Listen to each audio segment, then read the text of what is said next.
How can I repay the Lord for all his goodness to me? The cup of salvation I will raise, I will call on the name of the Lord. Today, this evening, we enter into the heart of the mysteries of our faith as Christians. We begin what is commonly known as the Holy Easter Triduum. Generally, this period begins with Chrism Mass, where the priests are given the opportunity to renew their priestly vows and commitment to serve God and the Church. Many of my friends in the priesthood have expressed their frustrations about not being able to renew and recommit themselves due to the COVID-19 pandemic. The pandemic has indeed presented us with a great challenge. Many of us live in fear, we are anxious and stressed. We have been called during this time to exercise good hygiene, social distancing, and to stay at home. As a result, our church buildings are closed. We are temporarily cautioned against being in crowded places. I find myself having to celebrate Holy Thursday Mass in the absence of physically present congregation.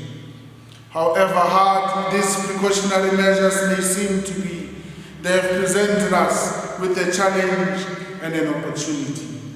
Among the things the pandemic has called us to reflect upon is our own death and the vanity of the things of this world.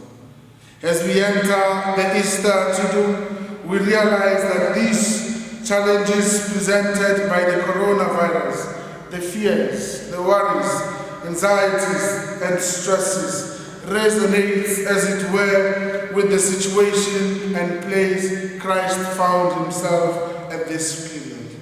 He knew that the hour had come for him to undergo his own passion, suffering, and ultimate brutal death on the cross. He knew he had to prepare those he loved. He had to make them ready for that moment. Oftentimes when we speak of the hour having arrived, especially as presented in the Gospel of John, we think of the hour of his death. But this hour is the hour of his glorification, and the hour through which he passes from death into life, and through that passage, he takes us from our own death to new life. The liturgy of today presents us with Christ's farewell festivities, and also calls us to reflect upon three questions. If we knew that tonight was our last night, who would we rather spend it with? How would you and I spend this night? How would we treat those around us?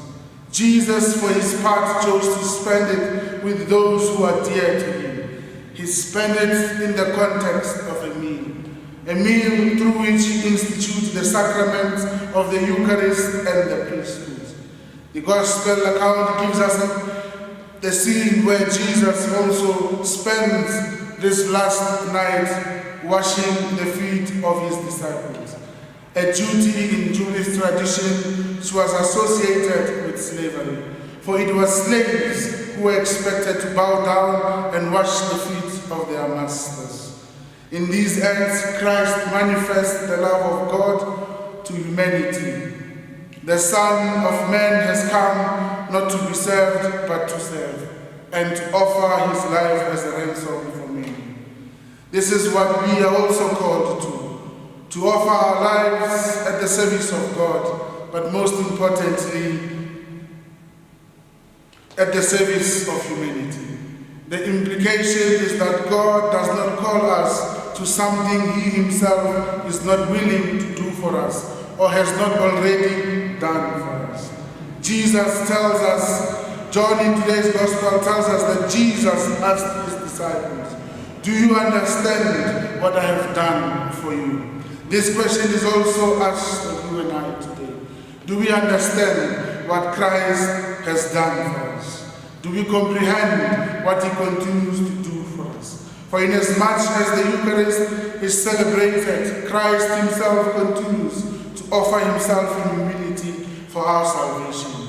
That act, he continues to heal us, to comfort and console us, to ensure and to strengthen us. He still offers himself for the life of humanity.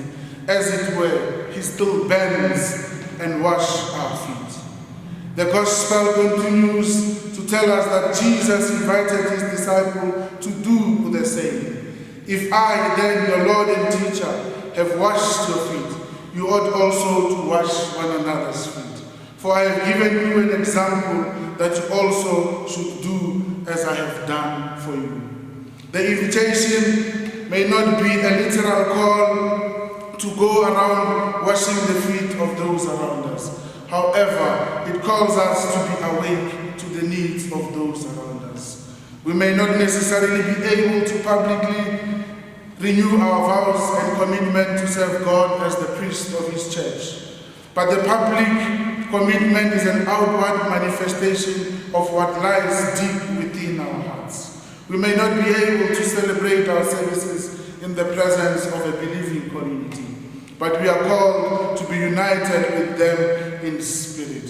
For the priest, to be a priest is to see our very being as part of the mystery of Christ continuing to be with his people. For each time a priest offers this sacrifice, he carries the needs, the sufferings, the joys and the pains, successes and failures, petitions and gratitude of the people of God together with his own. He ought to share in this experience as Christ did on the cross. He offers for the just, that they may progress further towards perfection. But he also offered it for sinners, that they may turn aside from their evil ways, so that no single soul is forgotten, no one who is in his own individual way, a member of Christ's mystical body, may be left unaffected and infected by this mystery. Inasmuch as today is the celebration of the ministerial priesthood, the current situation also presents us with an opportunity to make an emphasis on the common priesthood of all, as bestowed upon us in and through our baptism. We are not able to enjoy the services of those who are in the ordained priesthood, but we are called to ignite our own vocation. In our families, we are to observe this lockdown. We are called to make our family experience an encounter with the living Christ. Our houses ought, during this time, to become homes. Our homes should at this moment become catechetical centers where parents witness to the gospel. Children minister to their parents in love. Our family meals must become opportunities where, in humility, we bend down and wash each other's feet, as Christ has given us as an example. To listen to each other, care and support each other. Moreover, we are also called to be united with those who may not have a place to stay, a meal to enjoy, a family to comfort them. Our prayers must extend to many of those who go through this time in isolation, loneliness, and despair. For it is not only a Christian thing to do, but a human thing to do. St. Gregory the Great exhorts us as he reminds us that in baptism we are given the mission and sent to witness to Christ. And he says to each and every one of us, unless a man ceases through humility to think of himself, he never approaches the being who is above himself. Unless he knows how to sacrifice what he is, he cannot grasp what is beyond himself. Without the sacrifice of self, no man can possibly attain to a close union with Christ. His love for the Savior must become so intense that its ardent strength destroys the main obstacle to union with Christ, that is, his selfish love to self.